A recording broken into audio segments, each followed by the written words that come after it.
Al norte de la Ciudad de México, más específicamente en la alcaldía Gustavo Madero, se encuentra el Cerro del Tepeyac, famoso por albergar el templo católico más importante de todo el país, la Basílica de Guadalupe. Hoy vamos a hacer un recorrido por todo el Tepeyac, vamos a ver sus iglesias, vamos a contar un montón de datos interesantes que seguramente nadie te había contado. Y desde luego que vamos a hablar del origen del culto a la Virgen Morena. Yo soy el profesor Gibran, bienvenidos y bienvenidas a mi canal.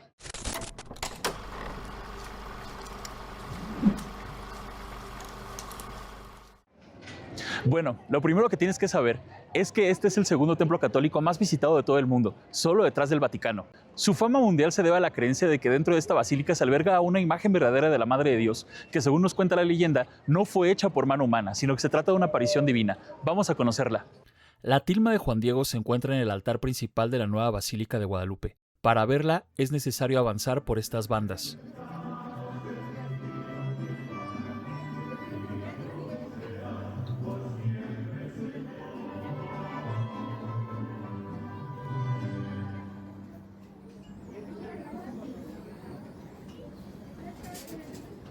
En el momento de ofrecer el sacrificio de toda la iglesia, oremos a Dios Padre Todopoderoso.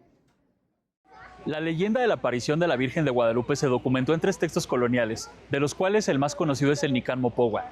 Este nos narra la historia de cómo Juan Diego, un hombre de la etnia chichimeca, fue elegido por la Madre de Dios para enviarle al arzobispo el mensaje de que quería que se le construyera una iglesia en este lugar.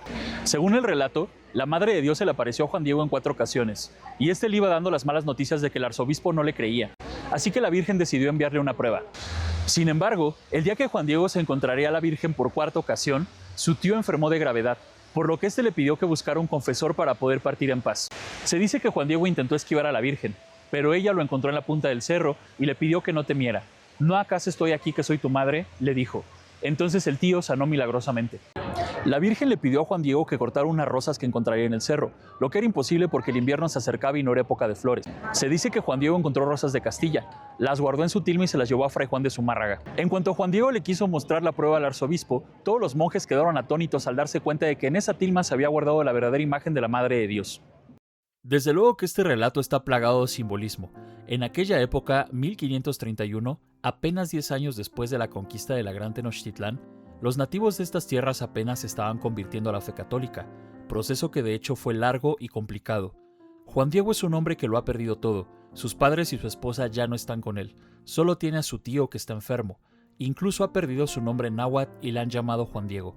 Esta orfandad en la que se encuentra supone las condiciones ideales para ser acogido por la Madre de Dios como su hijo y su mensajero. Además, el hecho de que el arzobispo no crea en su relato hasta no ver la prueba de la aparición es una manifestación de la desconfianza que existe entre el español y el nativo, además de que nos recuerda también al pasaje bíblico de Tomás que necesita ver para creer. Las rosas provenientes de Castilla, llevadas en una tilma indígena, son una metáfora de la unión de ambas culturas. El nombre de este personaje también es altamente simbólico. Se llama Juan, igual que el apóstol al que Jesucristo le encomendó la misión de cuidar a su madre. Y se llama Diego, nombre derivado de Santiago, santo patrono de la Reconquista española y por extensión de la conquista de México Tenochtitlán. La festividad de la Virgen de Guadalupe se lleva a cabo cada 12 de diciembre. Según datos del gobierno de la Ciudad de México, se han contabilizado hasta 12.500.000 peregrinos provenientes de todos los rincones del país. Y este dato es el que nos va a servir para dar otro dato. ¿Sabías que este cerro ya era sagrado desde antes de la llegada de los españoles? Sí. Según Fray Bernardino de Sahagún, en este cerro se adoraba a la diosa Tonantzin. Y antes de que cualquier erudito salga con la cantaleta de que en este cerro no se adoraba ninguna diosa llamada Tonantzin, ya sea porque no existía una diosa que se llamaba así o porque no hay evidencia arqueológica de ello, les diré que de hecho la palabra Tonantzin significa nuestra madre y se usaba como epíteto para muchas diosas. Hay evidencias, por ejemplo, de que Nezahualcóyotl le llamaba padre al sol y madre a la tierra. En cuanto a la falta de evidencias arqueológicas, les diré que se les está escapando un detalle. Los dioses mexicas no solamente eran adorados en los templos, también se les adoraba en montañas, en cuevas, en las casas, por lo que es probable que en este cerro sí se adorara una diosa. Acerca de la historia de la tilma de San Juan Diego hay un debate acalorado que probablemente nunca acabe.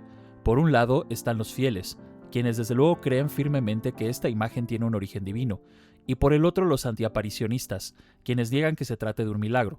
Ahora bien, ¿cuáles son las bases de esta afirmación?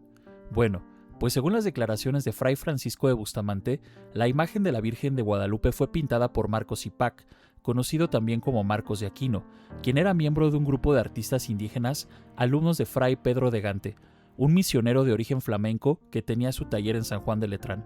Este hombre, Francisco de Bustamante, fue un claro opositor del culto guadalupano, pues según él, los nativos estaban adorando a una de sus deidades prehispánicas a través de la imagen de la Virgen María. Este fenómeno se conoce como sincretismo y es muy común en todo el mundo. Ahora vamos a hablar de algunos de los templos que se encuentran en este recinto. Esta es la Capilla del Pocito, otra de las iglesias que se encuentra en el Cerro del Tepeyac. Se llama así porque en su interior se encuentra un pozo de aguas sulfuradas. Los nativos tenían la creencia de que estas aguas tenían propiedades milagrosas, así que cuando estaban enfermos venían hasta el Tepeyac a darse duchas aquí para sanarse. Los españoles desde luego quisieron acabar con esta superstición, por eso construyeron aquí esta iglesia y taparon el pozo para que la gente ya no se bañara en él. Aún se puede ver cómo las personas vienen aquí, tocan este pozo y rezan por su sanación.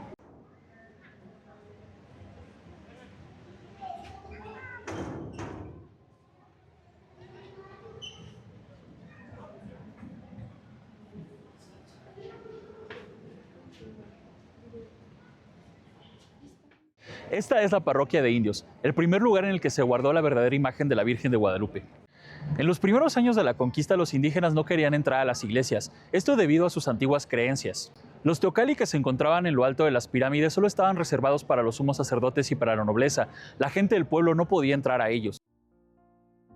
Este tipo de edificaciones estaba diseñada de tal manera que los nativos pudieran tomar misa en un lugar abierto. Se sabe por las crónicas que la tilma de Juan Diego al principio no se exhibía al público como ahora, sino que permanecía cubierta con una cortina, pues se consideraba un objeto sumamente sagrado.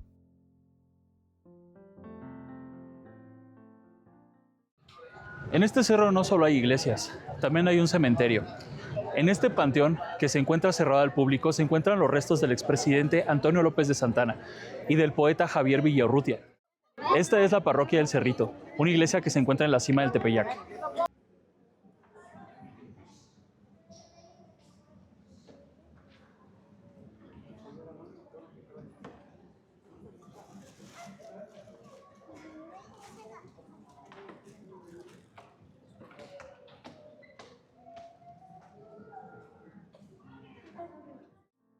En conclusión, podemos decir que el Tepeyac, ese pequeño cerro que se encuentra entre las altas montañas que rodean la Ciudad de México, es un lugar fascinante donde se entremezclan la fe, las leyendas y la historia.